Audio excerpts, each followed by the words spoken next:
Well, good evening, everyone, and welcome to another Sea Stories. And here we are again. Tonight we're joined by Holger Stave, a very interesting guy here. I want to talk a little bit about Holger now.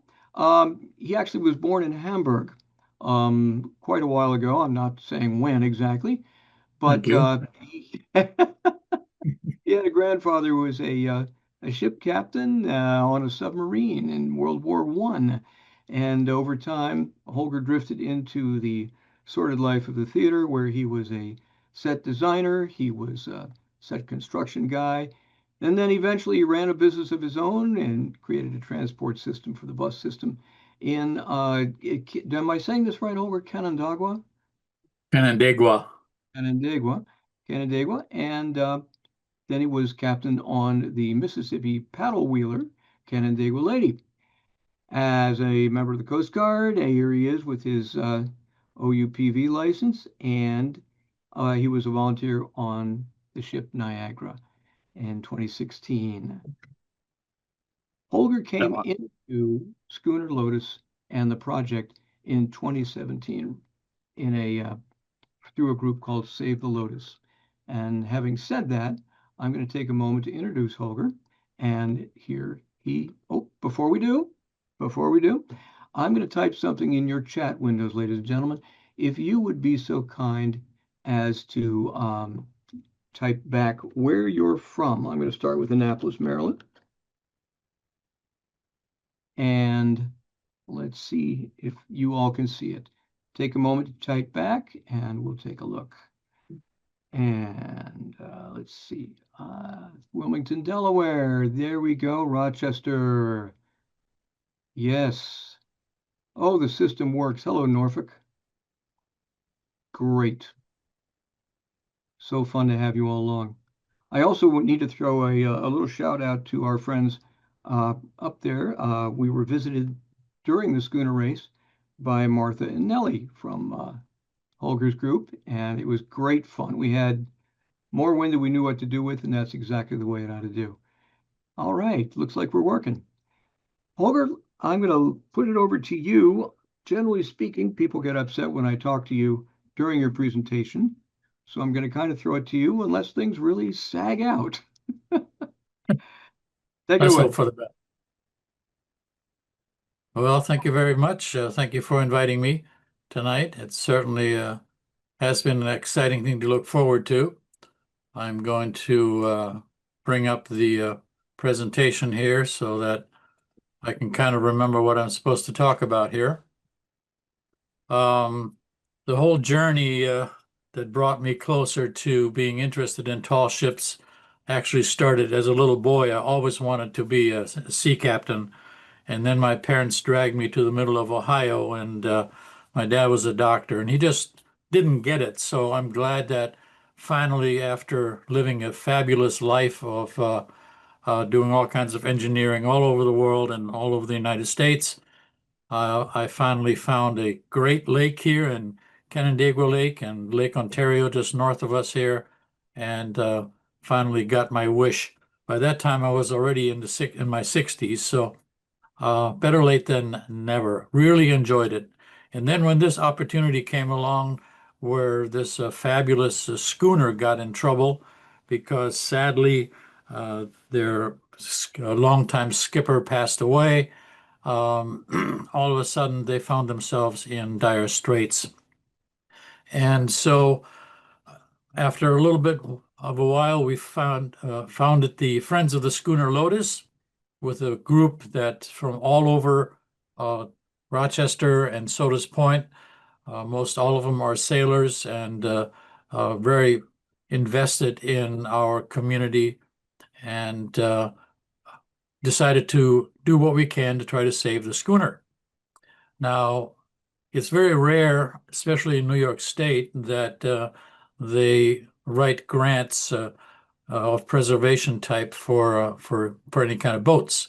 But I wrote a grant for this guy, and we actually looked forward to receiving that grant, and we got that grant. So what is the schooner? Well, the schooner was laid down in 1918 in Rocky River, New York, Ohio, and was built as a private yacht.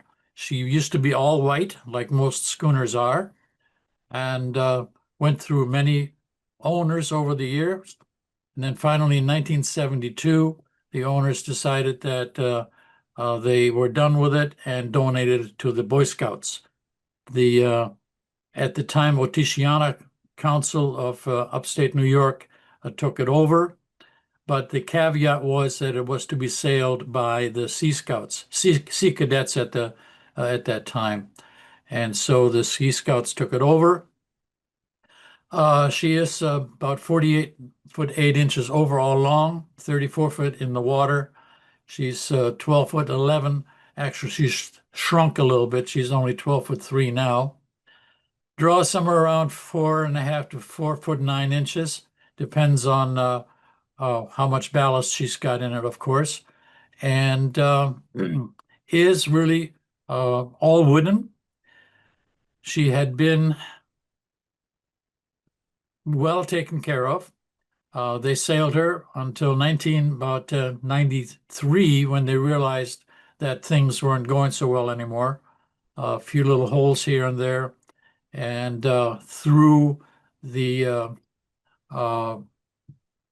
organization in Webster, they were able to get a grant backed up and put her into a repair and a remodeling back in 1994, 394. So that lasted until 2017 when we were putting it up on the hard and realized there was a big hole in the horn timber. And that, of course, is not a good thing to be sailing a boat with. But that was only the beginning of it. And when we started doing surveys for it and going through the boat, they did find out that there were many other things that should have been taken care of and needed to be repaired. So she actually sat on the hard for quite a while until we finally figured out how to get the boat from the Boy Scouts, because the Boy Scouts at the time had no money left. You know, all the other things were going on with the Boy Scouts at that time. And so they finally sold us the Lotus for $1. And we immediately took her off the shoreline and stuck her into dry storage so that we could figure out what to do. I sat down immediately and wrote a grant for it based on the estimates that we'd received in this process of doing the surveys.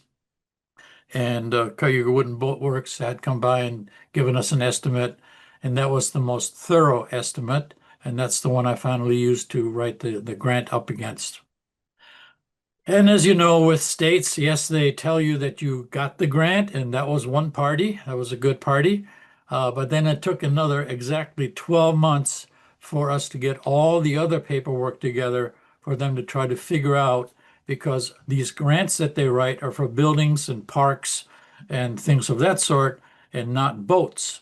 So we had many negotiations going on, you know, on how to get over the fact that no, boats don't have deeds, you know, we don't have plots, there are no surveys for these things. So all that paperwork, like I said, it took almost exactly a year until they finally released the grant for us. And then we immediately gave it to Cayuga Wooden Boat Works, and they immediately started to get into the boat, because as some of you know, the only way you really find out what's wrong with a wooden boat is to start taking it apart, because these things all do hide back there in all of those connections. Here's proof that the Lotus was put into the Historic Preservation Register in 1990, and that was the basis for which we were able to go into the preservation grant that we did receive from New York State Parks and Recreation, an EPF grant from them. So that picture is not photoshopped. the Lotus actually did go to New York City a couple of times for tall ships festivals, sailed all the way down there. Fantastic trips. The stories and the logbooks are all available. We have everything in the Lighthouse Museum at Sodas Point. So that's one of my really favorite pictures there of the Lotus underway in that famous city. The picture on the left there is an older one of what the Lotus looked like before it actually went into the shop in 1990s. So she can look really, really nifty and shiny and all that good stuff. The one on the right is a more recent picture with scouts on it coming into one of our ports up here in upstate New York.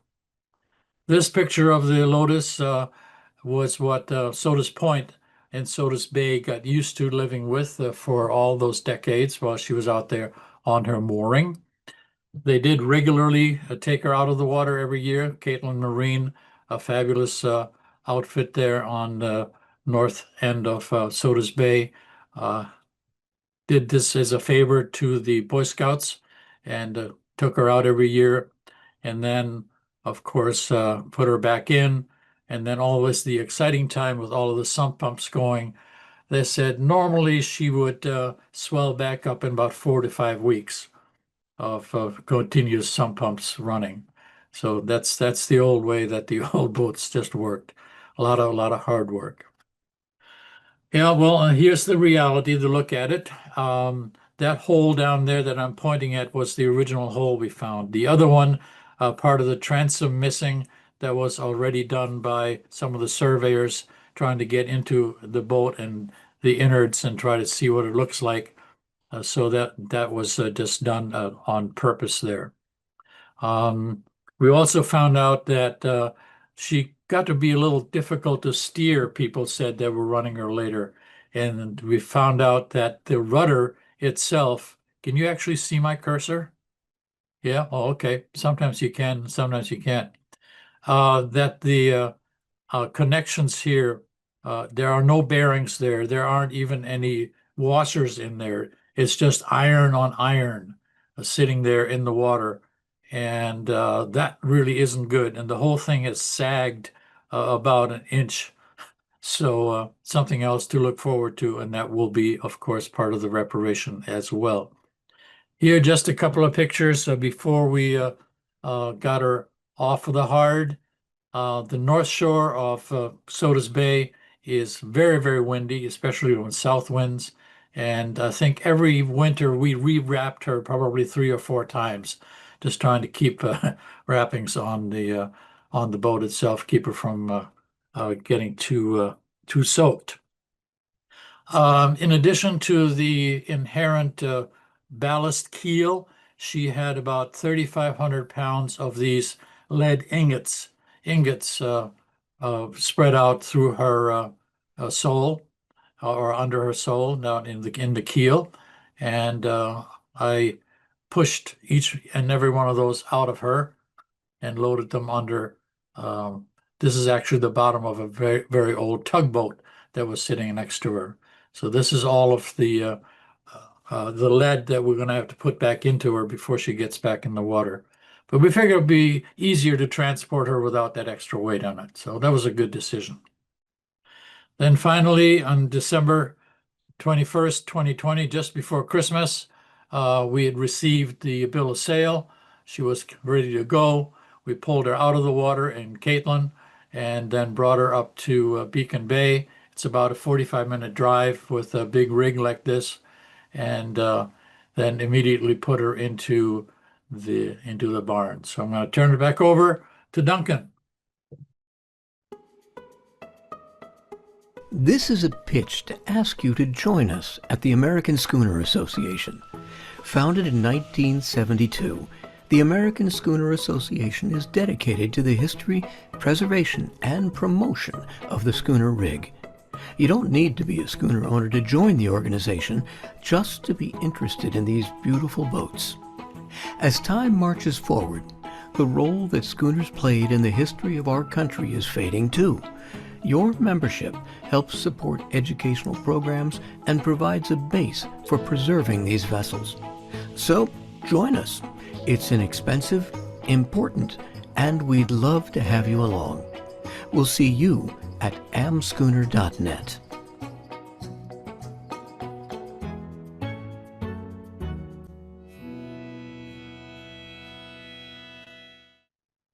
A great bunch of folks joined them a couple of years ago in one of their annual meetings, and had a great time with everybody there. Thank you. And it's the first time I met Duncan as well. So here she is finally undercover. Allowed her to dry out a little bit so we can see what's really going on with her. And she stayed in there for about a year while we were waiting, or 2 years while we were waiting for the grant to materialize and become real. And then on March of 23, after we received it and the weather finally thawed out enough and they opened the doors, we got her out of the shed and put her out there. And you can see now more clearly that, you know, some of the paint's starting to peel here and there as she's drying out. The planks are starting to come apart a little bit more. And while she was in the shed, they started taking off some of the guard-boards just to see how bad these connections are down here, see if we had any problems. One of the big fears was that the big, enormous ballast keel down here, of course, required enormous bolts to hold it to the keel and the boat itself. And we were hoping that those bolts would be serviceable and we wouldn't have to go through cutting through them all. So I'll share that good news and the results of that shortly as well. So when they opened up the boat and started really poking around, they discovered that just forward of the motor, the original keel had been supplemented with a new keel plate. And the old keel, which is now turned into the keelson, was found to have rotted through almost the entire length of that board. And you can see on the right there where that is kind of evident, going under here, underneath the floors. And so Ken cut a piece of the keelson out, as you can see here. And this is that piece he cut out. And this is the original 14-inch width. So all of this was literally so rotten, it just fell out. So that was our first project that had to be determined is you can't have a boat unless it's got something to sit on. And so we had to figure out to proceed and remove the ballast keel so we can get to the keel and start working on replacing all of that. So here are some more of that evidence. Then they discovered when they tried to take the keel bolts out is that when they touched the nuts that were holding the keel bolts up, that these nuts, some of them are actually crumbling, and realized that when they put the boat together, they were very good at using stainless steel bolts, but then they put galvanized nuts on them. And with the water sitting on that, those galvanized nuts and the stainless steel, they interact, and the galvanization only lasts so long, apparently. And some of those nuts literally just about fell apart. So in some cases, they could still get a wrench around them, but many of them, they literally had to almost chisel off of the keel bolts. You can see one of the keel bolts coming through the rotten part right there. That gave us hope because that bolt itself looked pretty darn good. It had some dirt on it, but that's really just dirt that wiped right off when we reached down in there. Ken's finger here is sitting in the other problem that we discovered at the same time. In removing some of the boards, we were trying to be careful, and taking the bungs out, and then realized when we got in there that again they had used galvanized screws to put the planks in there. And again, in a lot of these older ones, that galvanization had gone away. There were nothing more than iron uh, screws in there anymore. And they, of course, then rust, and then that takes over the rot. And so all these huge holes in there through the planks. So any place where this is the case, all that will have to be replaced and taken apart and done over again. As we were going through trying to figure out how to get the keel out, we realized that they never did anything underneath the motor. They didn't replace anything under there. And so we had to take the motor out in order to get to the keel bolts so we can actually drop it off. They didn't leave enough room there for us to work underneath the motor. But then stepping into the inside of the cabin for a moment here, the forward or the aft cabin was in really, really bad shape, as you can see in the top left there. Some of that is really rotted away over the years because that door was left open a few times in the winter or didn't seal very well. And so it became even worse when we got around to taking the top off. You'll see that picture in a minute. Oh, that's the top on the right there. Most of that wall you're looking at in the top left there, half the wall came up with the roof, so it kind of fell apart. But we kind of knew that we needed to replace the cabin tops anyway. You see the ship's number, the official number there in the beam, right there on the right side. The forward cabin is down here on this right side. That's actually looking very, very nice. We hope that we can pretty much keep it intact as it is, even though the top will be replaced. And we'll have to figure out just how careful we can be, or how careful it'll let us be to replace the topping of that. The cabin tops are going to be redone with canvas, so it looks more like the original edition used to be. What they had put on here, and this one was basically just plywood. And you know, plywood and water, how much they love each other. So I'm going to try to avoid that.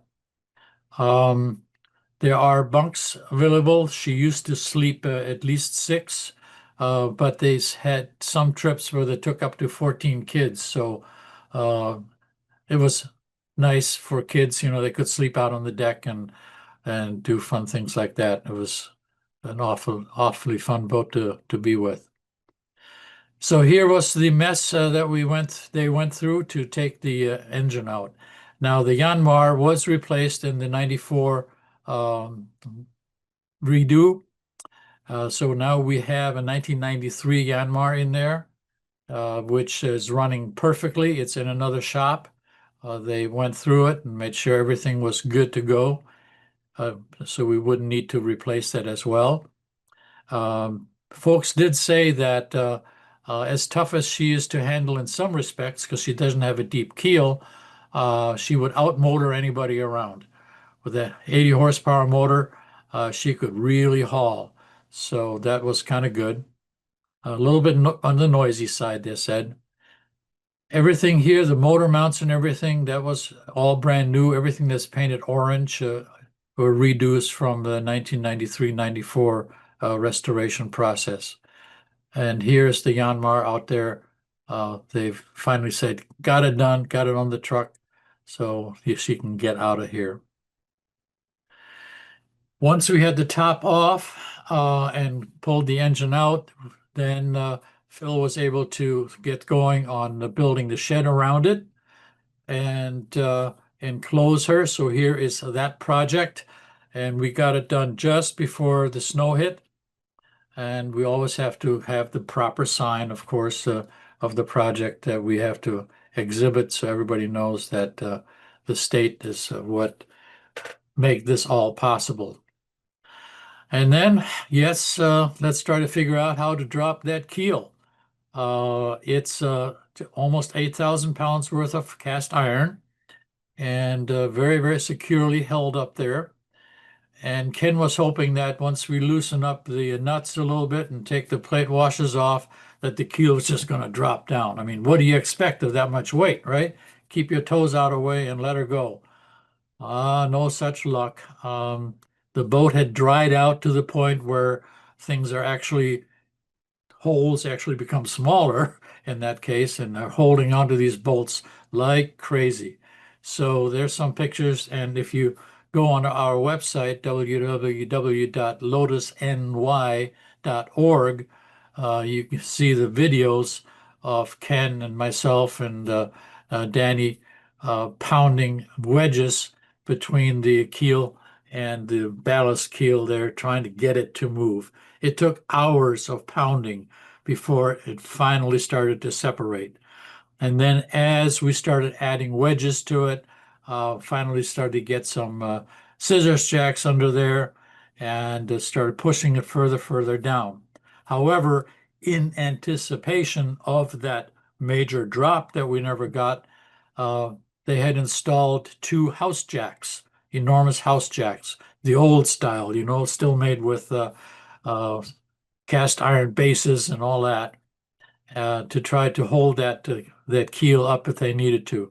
So as we were lowering it, we would lower the house jacks, make some space in there, then drive the keel down onto it, and little bit by little. I think it took a total of, was it 4 days, Phil, to get the keel to finally drop all the way out and have all of the bolts where we needed to get to it clear the keel plate. The bolts at the stern, like under the motor and a little further back, those bolts are actually much longer because they go through a lot more wood back there.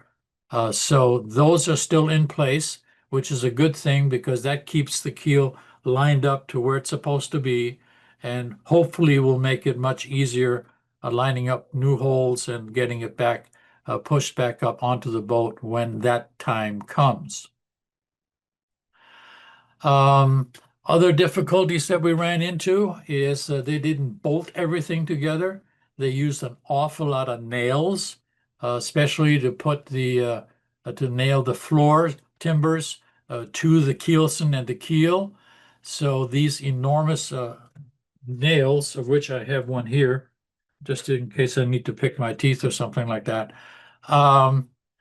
were quite the operation to drive back up so that we can get a hold of them. And Ken actually made a little apparatus there for his jack hammer so that he could get under the boat and drive those bolts upward a little bit with a little bit more than sledgehammer help, so that Danny could be up there with his large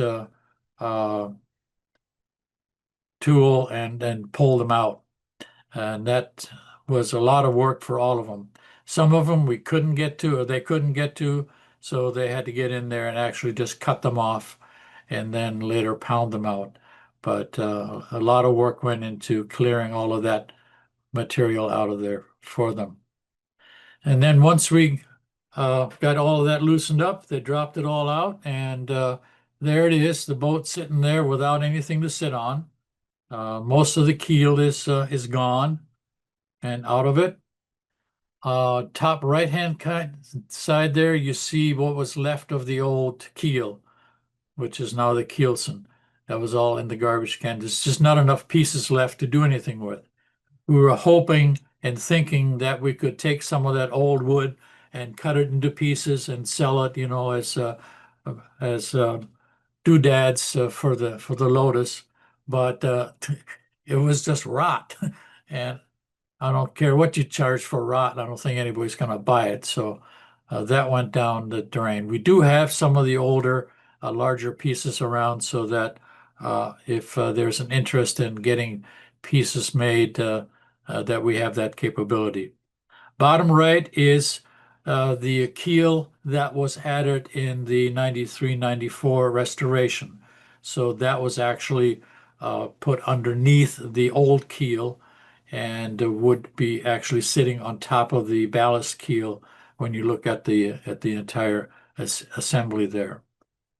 The one in the middle here, those two oak strips that are sitting there are just strips that Ken put in there so that after they've removed a couple of the older floor timbers that needed to be replaced, they wanted to be able to line them up properly when they come back in. So that's just a tool or a template for intermediate restoration. And then when we started, or when they started looking a little closer of what's going on with the stem, about the same time, somebody discovered a movie of the 93-94 restoration. And that movie, did I already post that or not? I may not have posted it on our website yet. That showed clearly that they only replaced the top half, the very forward part of the stem, and not the bottom part of the stem. So as Ken was feeling around, as you do when you're doing a survey and using a screwdriver to poke into it, his screwdriver almost disappeared into the lower part of the stem there. And that's his hand, not behind it, but in it. So definitely, hello, hey, guess that part has to come off as well. On the right, you see where it has been removed. And on the left, there it is upside down, laying on the table out there outside for us to figure out how to get wood and measure for wood big enough to redo that piece right there. After a German submarine sinks the merchant barkentine Angelus, her 10 crew are left to face the cold and merciless North Atlantic in a small, open lifeboat without food or water. Over the next 10 horrifying days, 24-year-old Walter Boudreau witnesses the death of all but one of his shipmates. Miraculously, Boudreau survives. Just as incredible, this agonizing introduction to life before the mast does nothing to cool his passion for sailing. Over the next 4 decades, Captain Boudreau's love affair with the sea aboard his various classic schooners takes him through nautical adventures both thrilling and extraordinary.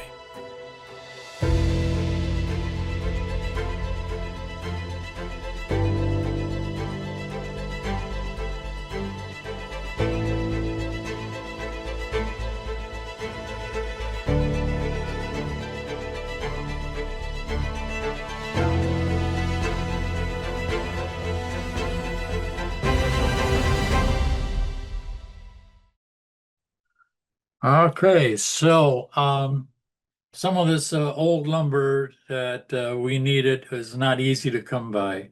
And luckily, Phil has a great connection out in Connecticut where he went out early on in the spring to look around to see if there's anything around, explain to the owners what they're looking for, what they need. And it took a while to actually find the right pieces off the right trees and harvest that and made it ready for us through the summer.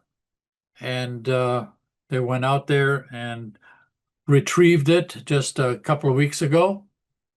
So this large piece here, we bought most of it in order to make that big central piece of the lower part of the stern. The new keelson will be coming out of one of these pieces right here.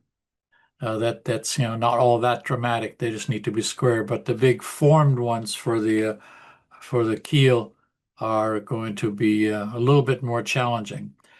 We have been offered a great service from New Energy Works, which is a big timber framing company here in Farmington, New York, that they are willing to cut the large pieces for us with their enormous CNC type lumber shaping machines out there.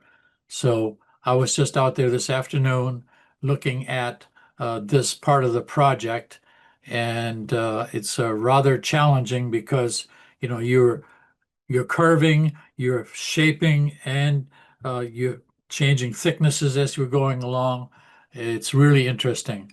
But I think there's technology now, especially with those big CNC machines, where they can be very helpful in helping us shape that a lot faster than what you would be doing with various saws and grinders and all that kind of stuff. So the pieces are there.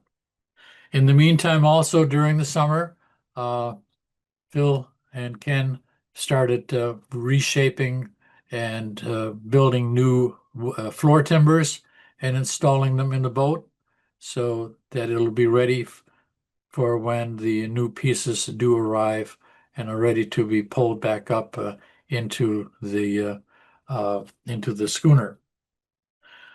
We also have many other places on the schooner that need repair. We had hoped that the deck really was as good as it looked from the top, but once they looked at the underside, they realized that no, something has happened forward. Right underneath the king plank and where the anchor winch is anchored through the bits, water had gotten in and pulled in underneath the king plank all the way down. So you can see how bad these pieces are in between the deck beams. So they pulled out the king plank and have removed those rotten compression pieces there. Luckily, this is something that you can really deal with definitively with stuff that you already have in the shop. And we definitely have enough materials left to do that with.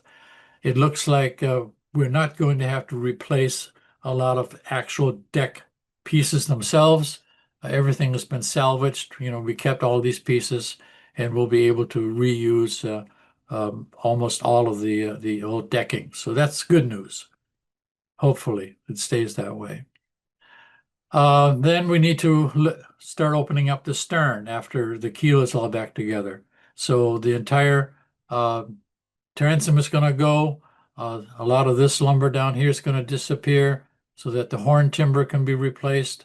A lot of the transom has to be replaced because, as you can see here, there's a lot of damage that occurred over the years. And also then we need to address the entire rudder area here.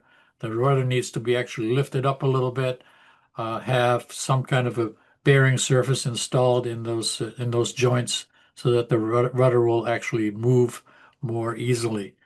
We have a very fascinating steering gear in here, one of the old ones. There's a picture of it on the website that is well preserved and that we'll be able to use again. The planks themselves on the outside of the boat are actually in fairly good shape. Right now, we're thinking that we may need to replace about 25% of the planking.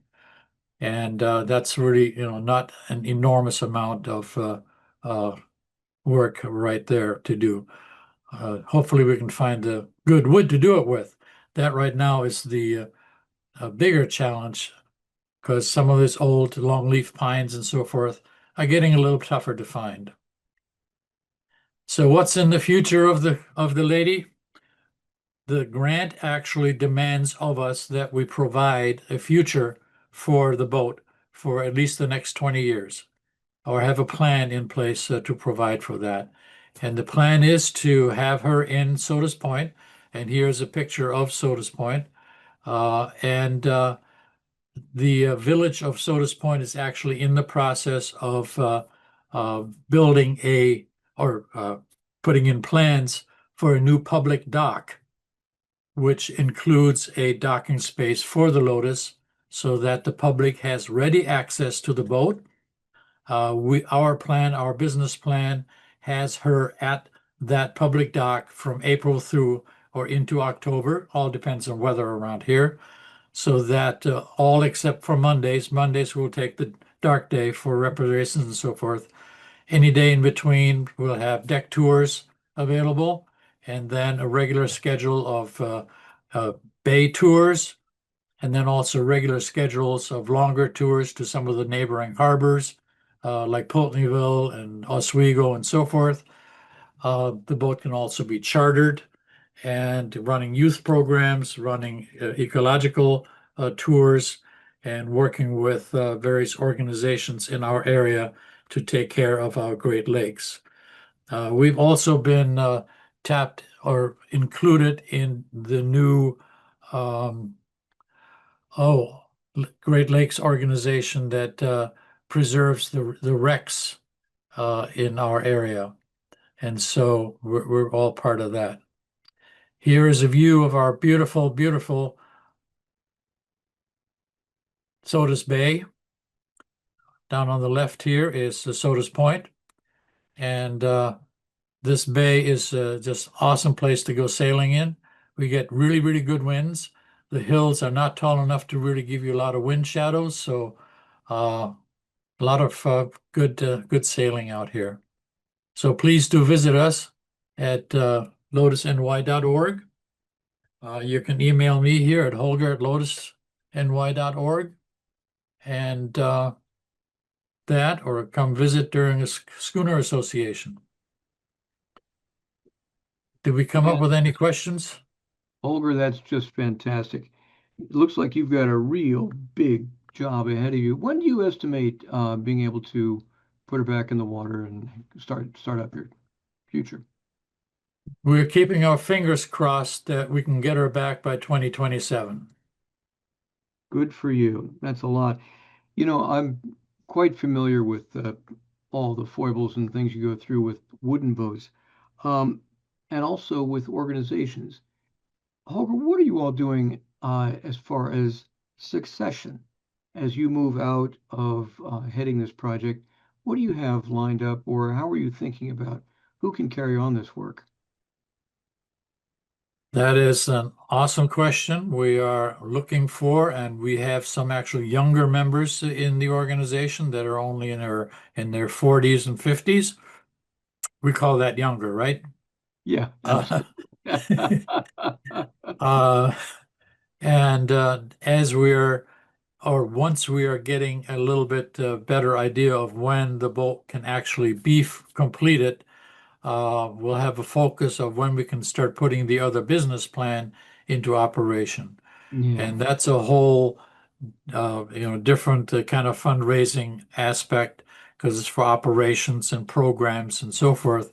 And that's a whole different pot of money that we can then start tapping into and funding salaries and those kind of things. There is to be a paid staff that runs the operation once the boat is in the water and functioning as a money-making project. As you know, it's very difficult to make boats make their own money completely 100%. So we are working on local corporations and organizations to start backing us and realizing what an important tourist attraction and educational tool the Lotus will be once she's back on Sodas Bay. yeah, We have a very, very active yacht club in Sodas Bay, the Sodas Bay Junior Sailing Association and the Sodas Bay Yacht Club, that are all keenly interested in participating in the use of the Lotus as a training vessel. So all yeah. these things we're really looking forward to. And then Well, hopefully we come down to the Chesapeake Bay and beat the pants off of all of you down there. I'm looking forward to that. It'd be just awesome. Just awesome. Well, Even it's though I may be a little hesitated in putting it back into salt water for.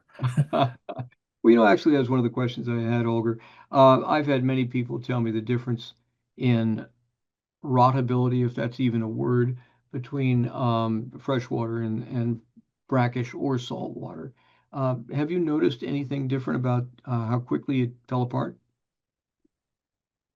Um, I hear that theoretically the freshwater may be better for it in some respects, but again, we also have a lot of iron hanging out there, so the salt water is worse on that. And um, I don't know how Okay. good it is to keep switching her back and forth. Yeah, who knows? Who knows? Let's take a Mhm. moment now, if we could. Let's run Yep. down your chat side. Have you got that up in front of you here? And You want me to, you there want are a me to couple stop things. sharing this? I'll just, yeah, let's keep it up. It's more fun than Okay. just watching you and me talk. Um, here's over in the Q&A. We have quite a few questions about how close was Lotus to the point where building a replica would be the only choice. Can you see those Q&A? It was considered. The issue was, sadly, we're in a part of the country where there is almost no interest in schooners, and also not an enormously wealthy sailing community. And so, since there are virtually no grants available for building um, replicas, it was simply not a choice. And the Hmm. condition of the boat itself really was not deemed for it to be irreparable. I Yeah, mean, this whole project, I didn't say that here. The whole project we estimated to be around $365,000. That's what our budget is right now. our fingers are And crossed. We'll stay there. so yeah, and Yeah, that's fully funded. We have all the matching grants for that, and of course the New York State grant. yeah. Looking over in the chat window here, um, Dave Lochner asks Holder, what's been your experience dealing with the USCG Coast Guard and getting certified as a Subchapter T vessel? We're working on a subchapter T. We have a couple of great inspectors that are working with us. I'm actually in the process right now of doing some of the drawings that they asked for, which are, fairly standard stuff. And they are very positive in that there should really not be any obstacles to classifying her as a Class T. They're very, very, very proactive. Well, you're really lucky, I'll tell you that, to have them along for the ride while you're building. There's Yeah. nothing worse than having them walk in after you've done it and they go, oh, you can't do this. We've got a really nice little comment here from Jamie Hayslip. She says, this is great to see. I sailed on the Lotus 1984 to 1985 as a Sea Scout. Great memories come back. Awesome. Great. Yeah, I bet you're Thank going to you. get a lot of that while you're doing your build. A lot of people will walk by and say, oh, I remember that, that sort of thing. It's all Yeah. good. I have a friend here who says, oh, my grandfather used to own it. It, well, I just sent you an email about a guy who thinks he sailed alongside her. Ooh, Yeah. gosh, back in the 80s. So it's pretty cool. It's a big, big job. How many people kind of now are involved in this project, Holger? Well, you can always like to have more. Yeah. Let me just leave it at that. Oh, you're still knocking wedges and doing all that sort of stuff. Right. Uh, um, this is a pretty good chat. We've got a few more minutes left. Ladies and gentlemen, if you do have any more questions, please type them in the Q&A box. And Holger, you had mentioned a little while ago about putting on a canvas deck cover. And there are a lot of people here who may not understand just what that is.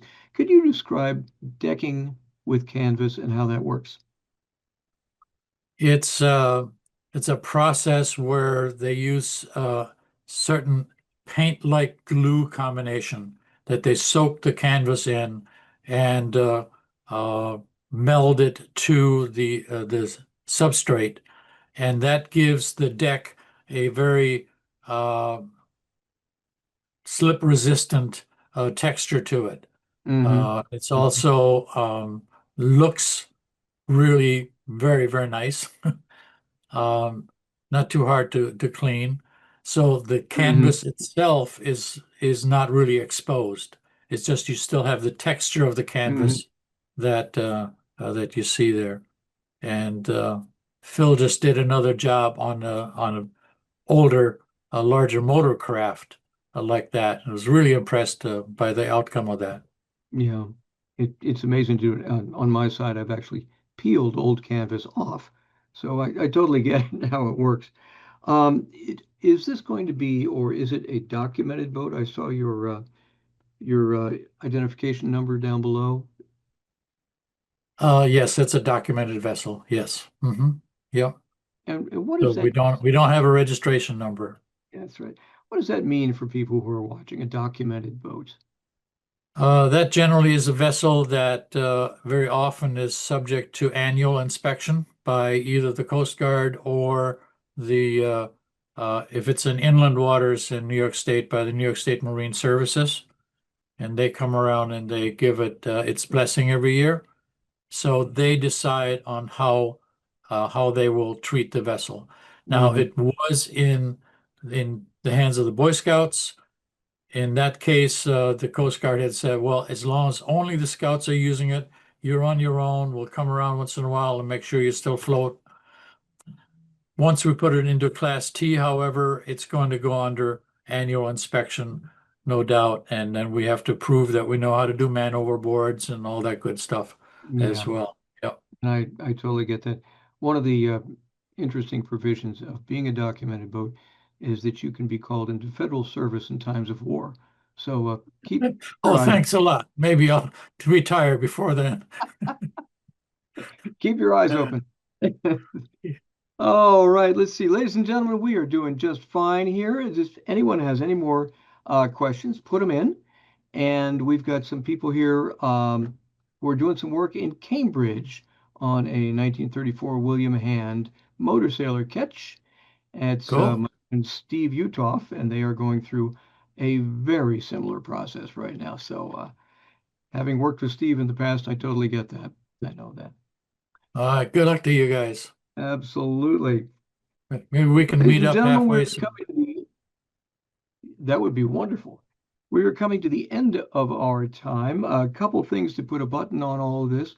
Holger, if you're going to do a quick sort of thumbnail sketch wrap up of what we've been talking about tonight, um, what would you say?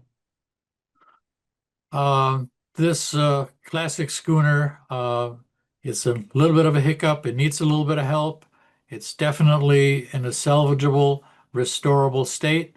It will make a very lovely example of a very famous line of schooners by William Hand, and it still has at least another 25, if not 50 years of great service ahead of it up here in the upper Great Lakes in Lake Ontario and so forth. So please come and visit, keep us in mind, and shoot us a line or even send us some money if you'd like to.